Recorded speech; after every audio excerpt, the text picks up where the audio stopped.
आप विश्वास करें या ना करें, पर जब प्यार होता है तो भूत क्या आदमी कुत्ते से भी शादी कर लेता है।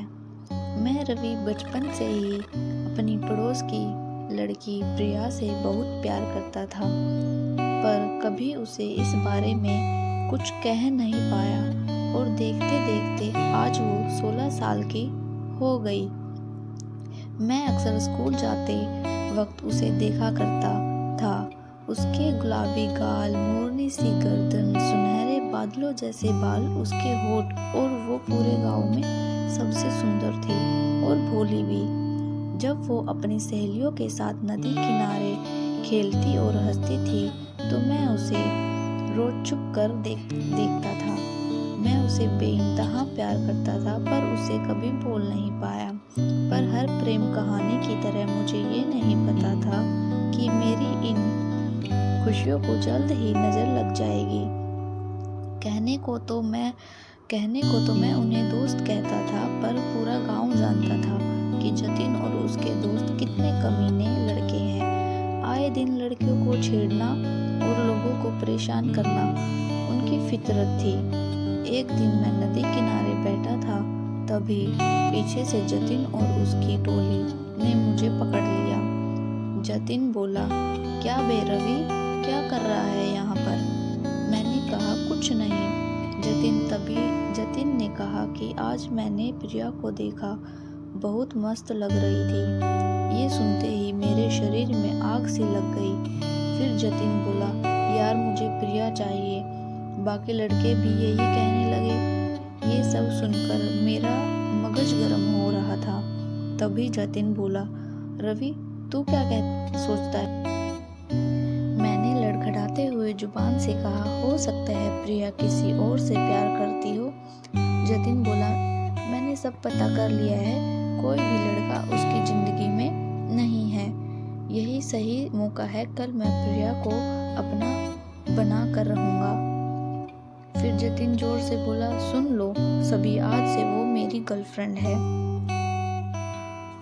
ये सुनते ही मेरा दिल टूट सा गया, पर मैंने हार नहीं मानी और मैं बोल उठा, जतिन ये गलत बात है। जब तक प्रिया अपनी मर्जी न दे तो उसे अपनी कैसे कह सकता है? पहले प्रिया से हाँ तो कर दे तुझे। मेरी बात सुनते ही सभी लड़के यही कहने लगे, जिसे सुनकर जतिन बोला, ठीक है, इसका फैसला हम कल कर लेंगे। मैं काफी डरा हुआ था कि कल क्या होगा और इसी कारण रात भर सो नहीं पाया। अगली सुबह मैं स्कूल के लिए तैयार हो गया। मैंने मन ही मन फैसला कर लिया कि आज प्रिया को अपने दिल की बात बोलकर ही रहूंगा। जब स्कूल की छुट्टी हुई तो जतिन और उसका दल प्रिया और उसकी सहेलियों के पीछे हो लिया। मैं भी जतिन के पीछे चलने लगा। काफी देर चलने के बाद जब काली कब्रिस्तान आया तो जतिन अचानक से प्रिया के सामने आकर उसे रोकने लगा। मैं ये सब देख रहा था। प्रिया ने जतिन को रोकने का कारण पूछा तो जतिन ने उसे सारा हाल कह डाला। तब तक मैं भी वहां आ पहुंचा। मैं और प्रिया और जतिन को देख रहा था। प्रिया भी मुझे देखने लगी। तभी प्रिया ने कहा कि मुझे मंजूर है। ये सुनते ही मेरे पैरों तले जमीन खिसक गई।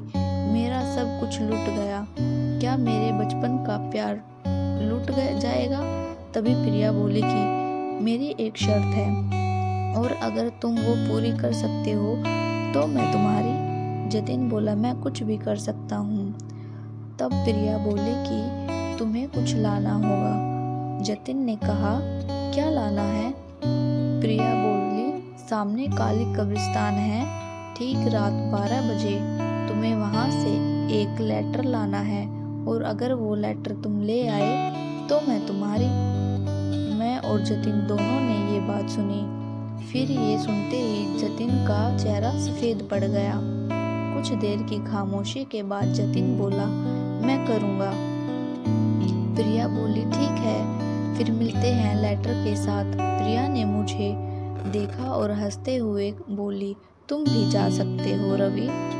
जतिन बोला, ये क्या लाएगा? प्रिया, देखना मैं ही वो लेटर लाऊंगा तुम्हारे लिए। मुझे नहीं पता था कि वो मुझे भी ऐसा कहेगी। अब तो मैं भी रेस में था। जल्द ही सब अपने अपने घर चले गए।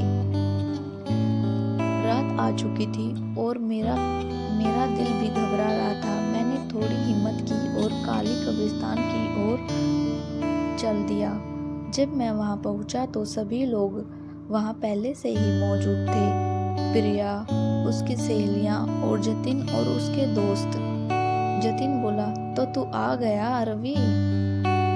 तभी प्रिया बोली, चलो अब मैं तुम्हें बताती हूँ कि क्या करना है। जब तुम ऊपर की ओर जाओगे तो तुम्हें एक मूर्ति मिलेगी। वहां से तुम मोमबत्ती और माचिस ले सकते हो। उसके बाद तुम जब थोड़ी दूर और चलोगे तो तुम्हें एक कब्र मिलेगी। उसी के ऊपर एक लेटर मिलेगा। जो अभी उस लेटर को लाएगा वही मेरा दोस्त बनेगा। ये सुनते ही बाकी सभी लड़के भाग खड़े हुए। सिर्फ मैं और जतिन बचे। इसलिए अब हम दोनों के बीच ही मुकाबला रह गया था। कुछ ही देर में मुकाबला शुरू हो गया और जतिन तेजी से भागने लगा। रात का वक्त था और चारों ओर अंधेरा सिर्फ चांद की रोशनी के कारण कुछ नजर आ रहा था। मैं भी जोश में था और जतिन को टक्कर दे रहा था। तभी एक सांप निकलकर मेरे सामने आ गया और इसका फायदा उठाकर जतिन आगे निकल गया और मूर्ति तक पहुंचकर मोमबत्ती उठा ली।